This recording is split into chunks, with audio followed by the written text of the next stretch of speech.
Everybody, and welcome to today's video. And in today's video, I will be discussing not only a bit about the 2022 Senate, but why Republicans would probably have a hard time winning it back, and how they could. So obviously, as you can see, I have target for the target states, and I'm going to go quickly fill out all the safe states, and some likely states that won't be competitive. Colorado's not going to be competitive. Kansas probably going to be likely, but won't be competitive. Missouri probably going to be likely, but not competitive. Same with Indiana.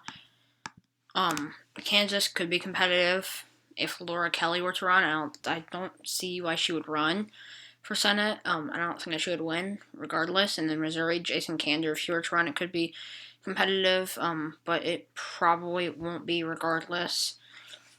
I forgot to label Alabama, South Carolina, and then Alaska. At the moment, Lisa Murkowski is still a Republican. I think there's a good chance that she leaves the GOP, becomes an independent, and caucuses with the Democrats, but that hasn't happened yet, so I can't make a prediction. Oh yeah, Georgia, I completely forgot about. So at this point, the Republicans, they need to win 3 seats, and even though they're 50 seats, I say that because in Pennsylvania and North Carolina, Pat Toomey and Richard Burr, their two incumbents, are both retiring, which means that, yes, these are still Republican seats, but these are essentially seats that they need to, I don't want to say flip, but these are seats that they need to win. I don't want to say, win back, because it's not quite like flipping a seat, but they're not running, they're incumbents, so it's going to be a bit different. Oh, I completely forgot to label Hawaii. So, yeah, that's that with those two states. So they essentially need to win 3. I think they'll probably win in Wisconsin by tilt margins. Ron Johnson was gonna object to the results, but after the Capitol riot, he decided not to. I think that was a really good decision for him. I think that may have saved him the election. Him considering objecting might have been enough to lose it for him, but I think that at this point, he's probably going to win by upwards of 0.9, 0.8%. So that's Wisconsin now. Oh, I completely forgot about Florida. They're probably going to win Florida. If Marco Rubio decides not to run, it could be more competitive if the Democrats were to run a good Democrat. And then the Republicans were to run a bad Republican. But I don't see Marco Rubio not running, especially if he wants to run in 2024. I think that it'll probably still be a Republican, a likely Republican state. Now, they are 2 seats away, which means that they have won, or they haven't won one of those, or that's weird. They haven't flipped, or no, they still have to win these 2, and then the New Hampshire. I'll talk about New Hampshire later. I think that's probably their best chance. Actually, well, there's a few seats, but New Hampshire is one that a lot of people are talking about. But I think that I completely forgot that they had to get the majority. Nevada and Arizona, both lean states. Nevada probably around 2.5%. Arizona probably similar margins. Mark Kelly will probably do a little bit worse. Or actually, I don't know, because it'll be shifting, but it'll probably be a red wave. He'll probably do similar to how he did. Probably around the 2% margin of victory for Mark Kelly. Now, we look at some of these other states. I'm going to go label it Georgia. Normally on the presidential level, I wouldn't be labeling it lean. But I think that on the Senate level, Raphael Warnock will probably win it by a lean margin. The only Republican that I can think that would be able to win it, or that would run, that the GOP would actually want to run, is Doug Collins. I don't think that they would actually probably run him. But if they were to run him, Raphael Warnock would probably win by around 1%. He won by about 2% against Kelly Loeffler. John Ossoff won by a percentage and a half. Doug Collins is a little bit more liberal than, or more moderate, I guess I should say, than David Perdue. And it would also probably be a red wave, so it'll probably be around 1%. It could easily be a high tilt, or a low lean.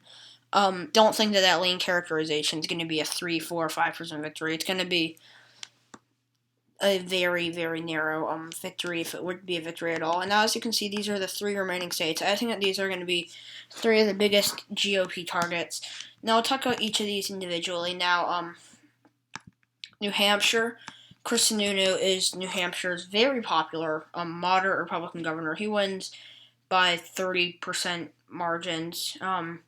He's probably, if he were to run against, which he probably will run against Maggie Hassan, it's going to be a very competitive race. Remember, this is a state that Joe Biden won by 7% on the same ballot that Chris Sununu, or not on the same, was it the same ballot? I think Chris Sununu seat was up. On the same ballot that Chris Sununu won by 33%, which is, it's telling, I think. So if Republicans were to be able to win in New Hampshire, that would obviously be a very, very good sign for them. If you, like I said, if you look at this New Hampshire, it'll be really close. It all depends on how well Chris Sununu will do on the Senate level, and if Maggie Hassan can defend herself against Chris Sununu. She did win by a little over 1,000 votes, I think, in 2018, which is obviously not great. Or was it 2018? No, it was 2016. Which is obviously not great. You don't want to win by 1,000 votes. You want to win by more, obviously. Although New Hampshire's population isn't like that big of a population, but still. But then, against a popular governor who wins by 30%, that's going to be a very difficult race to win. Also, people forget about this because a lot of New Hampshire is a Democratic state, but it's like 90% white. So is Vermont, and Vermont's a very liberal state. But typically the white vote heavily favors the Republican Party. I think that this race will be incredibly close. But Republicans can't let it slip. They can't lose in New Hampshire if they're going to lose in Arizona and Georgia, which they probably are. In the states of North Carolina, I think that this is a legitimate possibility. I don't think either candidate in North Carolina is going to win by more than a half a percentage point. I think North Carolina is going to be incredibly close, especially if Roy Cooper were to run and then some notable Republicans were to run in North Carolina. It could be a very, very close race. I think that Roy Cooper, if he were to run, would probably win by very narrow margins, but it's still a very close race. I think that for Republicans to win, obviously they would need to keep their seat in North Carolina. Republicans can't lose any of their seats. And last, in the state of Pennsylvania, Republicans, Pat Toomey is retiring, their Republican incumbent. Their governor is term limited. Their Democratic governor is expected to run.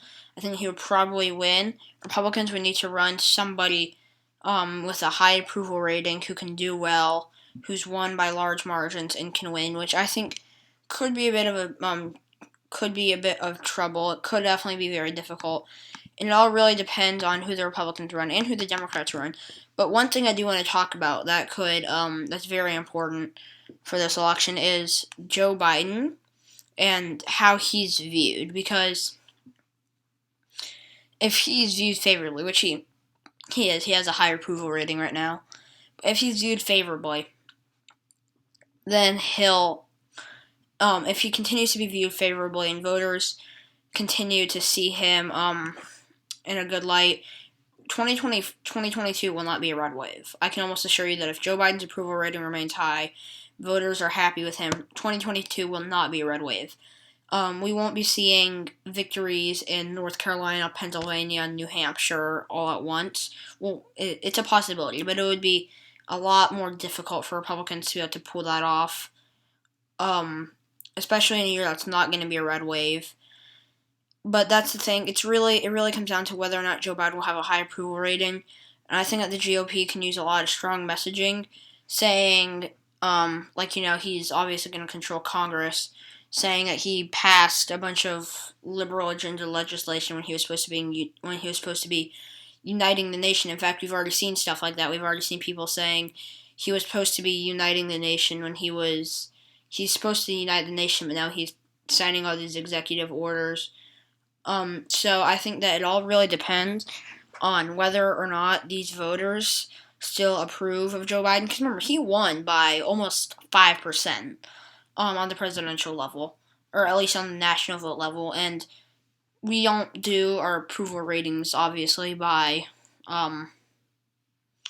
obviously don't do our approval ratings by, like, electoral college. That'll be really weird. But we just do it how many people approve of him, obviously. And Joe Biden's approval rating, like I said, is high. It all really depends on whether or not he'll be not signing executive orders. It really depends on whether or not he'll be able to keep his high approval rating, because his approval rating may make or break the 2022 midterms for Democrats and Republicans, at least everywhere. Actually, I was gonna say at least in the Senate, everywhere basically. Because if voters are still happy with him, it most likely won't be a red wave. And if it's not a red wave, I don't see this happening. I don't see New Hampshire, North Carolina, and Pennsylvania all voting red if it's not going to be a red wave. So yeah, thank you guys so much for watching. Please like and subscribe. Stay tuned for my next video whenever that may be, and I will see you guys there. Bye.